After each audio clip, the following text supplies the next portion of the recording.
ఒకటో దినవృత్తాంత గ్రంథములు 16వ అధ్యాయములో 11, 12, 13 వచనాలు.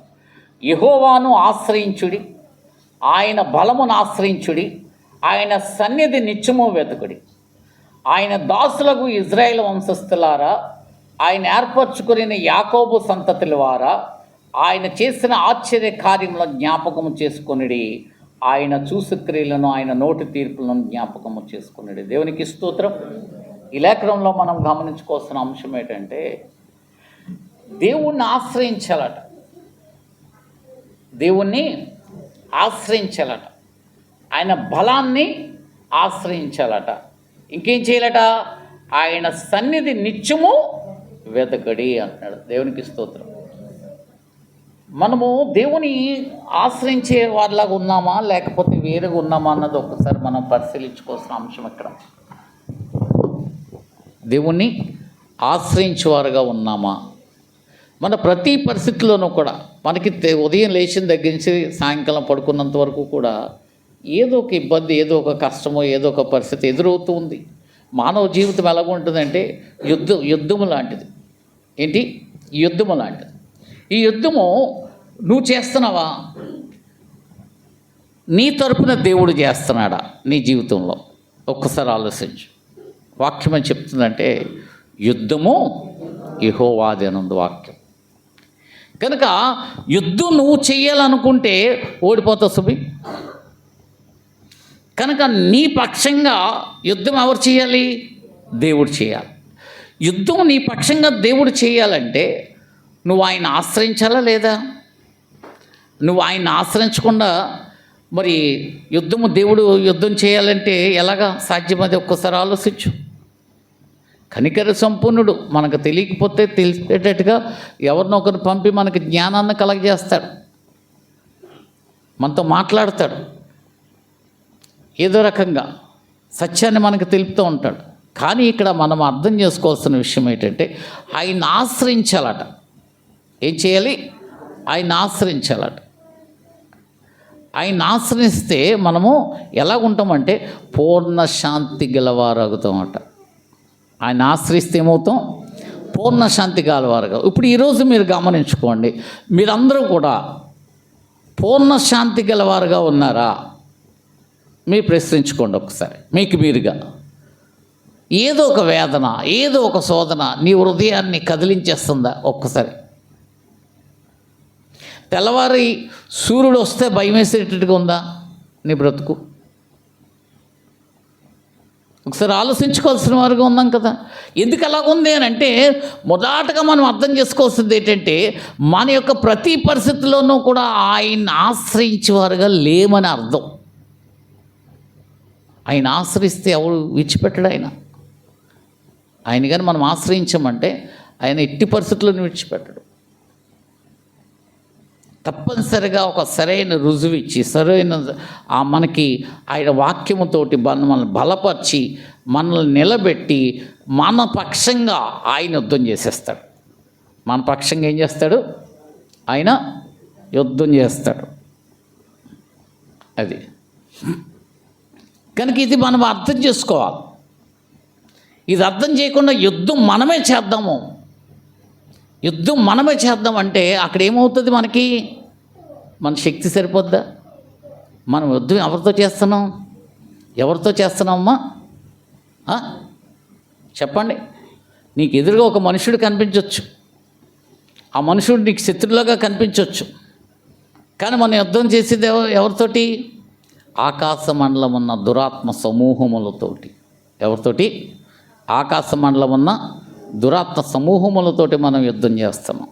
కాబట్టి వాటితో మనం యుద్ధం చేయాలంటే ఎవరిని ఆశ్రయించాలి? మనము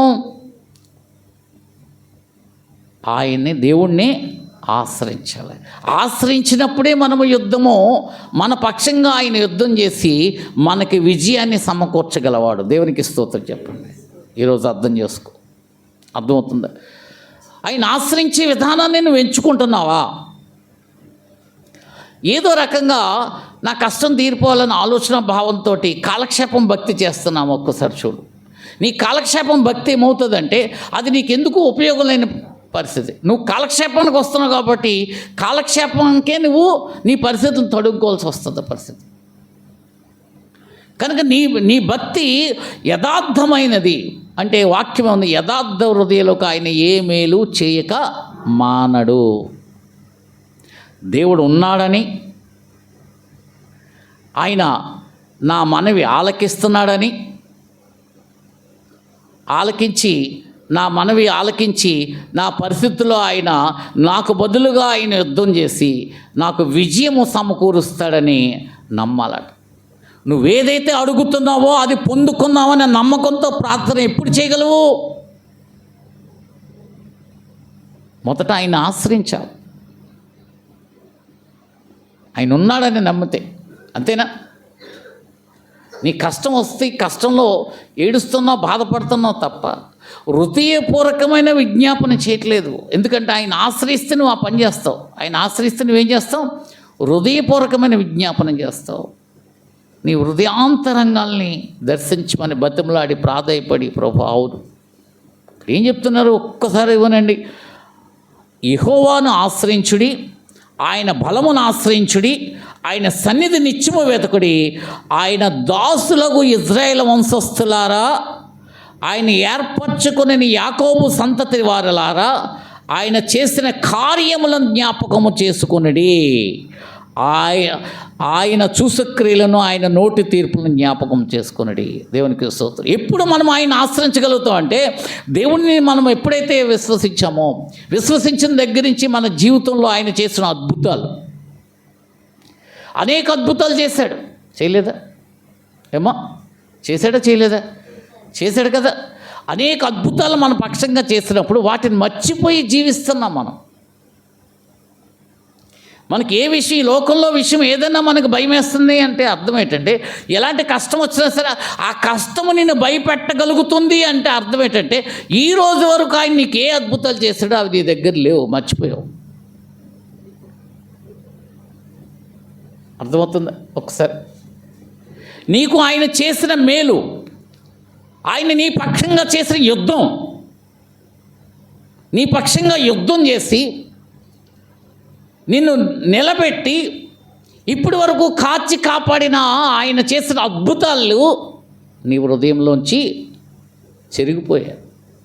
కాబట్టి ఇప్పుడు ఏదన్నా ఒక కష్టం వస్తే ఆయన ఉన్నాడు, ఆయన చూసుకుంటాడు అని చెప్పి ఆయన తట్టు తిరిగి, ప్రభా ఇదిగో నేను ఇలాంటి కష్టంలో ఉన్నాను, ఈ కష్టం నీకే అప్పచెప్తున్నాను ప్రభా, నాకు నేనుగా చింతించి ఒక్క మూరడైనను పెంచుకోలేను, తగ్గించుకోలేను.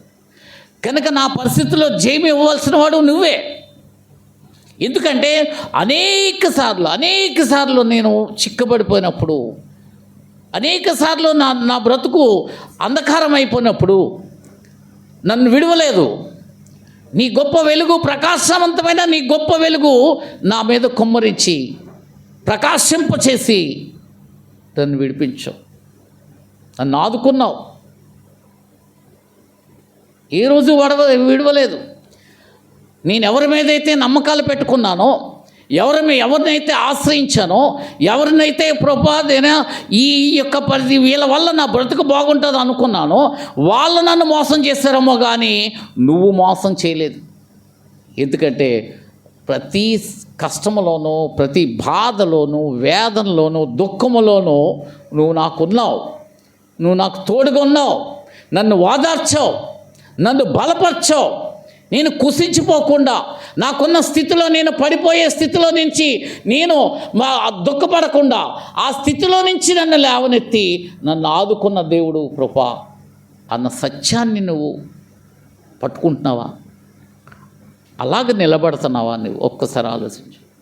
ఎన్ని అనర్థాలు, ఎన్ని మోసాలు, ఎన్ని పరిస్థితుల్లో మధ్య నువ్వు ఇరుక్కుపోయినా ఆయన నిన్ను వదిలేడా? నువ్వు మర్చిపోతున్నావు గనక ఆయన్ని నీకున్న కష్టములు ఆశ్రయించలేకపోతున్నావు. అందుకని ఆయన ఆశ్రయించండి, ఆయన బలమును ఆశ్రయించండి. ఆయన బలం ఎంత గొప్పది, ఎంత శక్తివంతమైంది.